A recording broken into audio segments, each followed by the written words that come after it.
Iran Israel మధ్య cease fire అంటూ America అధ్యక్షుడు ట్రంప్ బుక్ అయిపోయారు. అసలు యుద్ధం ఆగిందో లేదో పూర్తిగా ఎవరికీ ఇప్పటికీ తెలియని పరిస్థితి నెలకొంది. మరి ఈ కాల్పుల విరమణకి ఎజెండా కానీ షరతులు కానీ తెలీదు. కానీ రెండు దేశాలు కాల్పుల విరమణకి అంగీకరించినట్లు ఆయన ప్రకటించిన కాసేపటికే మళ్లీ దాడులు ప్రారంభమయ్యాయి. దీంతో తీవ్రమైన అసహనాన్ని ప్రదర్శించిన ట్రంప్ కాసేపటికే అసలు సీజ్ ఫైర్ అమల్లో ఉందంటూ ప్రకటించారు. ఇంతకీ యుద్ధం సంగతేమో కానీ అనవసరపు ఉత్సాహం ప్రదర్శిస్తూ అమెరికా అధ్యక్షుడు అభాసుపాలవుతున్నారు అనడంలో సందేహం ఏమాత్రం లేదు.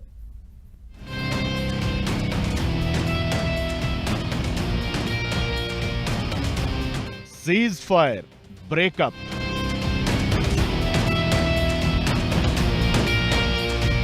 ట్రంప్ ప్రకటించిన సీజ్ ఫైర్ 12 గంటలు కూడా ముగియక ముందే గందరగోళం.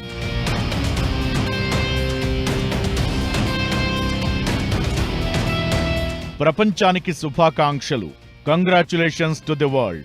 ఇక ఇది శాంతికి సమయం అంటూ ట్రంప్ తన సోషల్ మీడియా ప్లాట్ఫామ్లో పోస్ట్ చేసిన దగ్గర నుంచి ఇరాన్ ఇజ్రాయెల్ వార్ తరువాత ఎవరేం సాధించారనే చర్చ ప్రారంభమైంది. మొత్తంగా ట్రంప్ అయితే తనని తాను శాంతిదూతగా వర్ణించుకోవడానికి ఈ యుద్ధాన్ని విరమణని వాడుకున్నారు. అసలు ఈ సీజ్ ఫైర్ టైం టేబుల్ కూడా ట్రంపే ప్రకటించారు. ఇరాన్ ముందు కాల్పులను ఆపేస్తుంది. ఆ తరువాత 12 గంటలకు ఇజ్రాయెల్ ఫైరింగ్ నిలిపేస్తుంది. ఆ తరువాత 24 గంటల్లో ఈ 12 రోజుల యుద్ధానికి పూర్తి ముగింపు పలుకుతారు. ఈ కాల్పుల విరమణకి చెప్పిన సమయంలో రెండు దేశాలు కూడా కామ్గా ఉండాలి, ఉంటారు అంటూ ట్రంప్ ఓ సుదీర్ఘమైన పోస్టే పెట్టారు.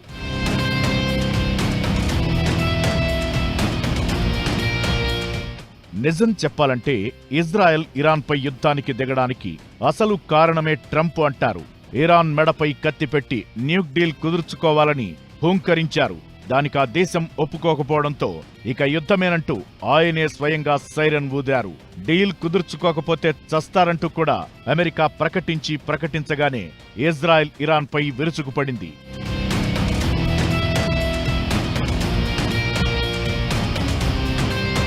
యుద్ధం మొత్తం కూడా ట్రంప్ కనుసన్నలోనే నడిచిందనడంలో సందేహమే లేదు. చివరకు పోయిన వారం ఇంకో 14 రోజులు గడువు ఇరాన్కి అణు ఒప్పందంపై ఇచ్చినట్లు ప్రకటించారు. ఆ వెంటనే రెండో రోజునే ఇరాన్ అణు స్థావరాలపై దాడి చేశారు. ఈ మధ్యలో ఇజ్రాయెల్ ట్రంప్ కలిసొచ్చినా రాకపోయినా తామే దాడి చేస్తామన్నారు. బహుశా ఆ క్రెడిట్ వారికెందుకు దక్కించాలనుకున్నారేమో. తమ బీ స్పిరిట్ బాంబర్లతో ఇరాన్ అణు స్థావరాల వెన్నువిరిచారు. ఇప్పుడు సీజ్ ఫైర్ కూడా ముందుగా ఆయనే ప్రకటించారు. ఇది చాలదా ఇదంతా కూడా అమెరికా కోసం ఇజ్రాయెల్ను ముందు పెట్టి చేయించిన యుద్ధమని చెప్పడానికి? మధ్యలో ఇజ్రాయెల్ తానిప్పుడు దాడి చేయకపోతే తమ దేశమే అంతరించిపోయేదని బిల్డప్ ఇచ్చింది. అసలంటూ అణు ఒప్పందం కుదుర్చుకుంటే ఆ ముప్పు ఎలా తొలగుతుందో ఇప్పటికీ బెంజమిన్ నెతన్యాహు చెప్పరు. మరోవైపు ఇరాన్ న్యూక్లియర్ బేస్లపై దాడి జరిగినంత మాత్రాన ఇరాన్ అణ్వస్త్ర కార్యక్రమానికొచ్చిన ఢోకా ఏం లేదని, అది ఆగదని Iran atomic energy head Mohammad Eslami చెబుతున్నారు. అమెరికా ఇజ్రాయెల్ వరుసబెట్టి ఫార్డో, నతాంజ్, ఇస్ఫహాన్ పై దాడులు చేసినా యురేనియం నిల్వలు ఇరాన్ దగ్గర కావలసినంత ఉందంటారు. ఎందుకంటే ఈ దాడులకు ముందే ఇరాన్ తన అణ్వస్త్ర సామాగ్రి, ఆయుధాలు, పరికరాలు సేఫ్ ప్లేస్ కి తరలించారు.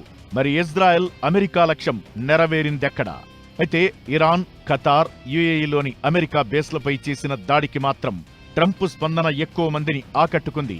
వెరీ గుడ్, ఇక చాలు, అయిందేదో అయిపోయింది, ఇరాన్ ఇక విరమించాలి, విరమిస్తుంది అని చెప్పడం ద్వారా ప్రపంచానికి అమెరికా పెద్దన్న అనే విషయాన్ని చెప్పాలనుకున్నారు. అందుకే ఈ 12 రోజుల యుద్ధం ద్వారా అమెరికా అధ్యక్షుడు ట్రంప్ తనని తాను పీస్ మేకర్ గా చెప్పుకోవడానికి ఛాన్స్ దొరికింది. అయితే ఇరాన్ మాత్రం ట్రంప్ కాళ్లా వేళ్లా పడినందుకే యుద్ధాన్ని విరమిస్తున్నట్టు చెప్పింది. ఈ మధ్యనే ఇండియా పాకిస్తాన్ వార్ తానే ఆపినట్లు కలరింగ్ ఇచ్చిన ట్రంప్ తాజాగా ఈ ఛాన్స్ ని కూడా వదులుకోవడం లేదు. అందుకే ఈ కాల్పుల విరమణ దీర్ఘకాలికం అంటూ ప్రకటించేశారు. ఈ రెండు దేశాలు ఇక ఒకరిపై ఒకరు షూటింగ్ చేసుకోవంటూ చాలా ముందస్తుగా చెప్పేశారు. అయితే ఈ మార్కెటింగ్ టెక్నిక్లన్నీ కూడా ఎంతవరకు పనిచేస్తాయనేది కాలమే చెప్పాలి. మళ్లీ ఇజ్రాయెల్ కనుక షూటౌట్ కి దిగిందంటే పరిస్థితి రష్యా వర్సెస్ యుక్రెయిన్ లా మారిపోతుంది.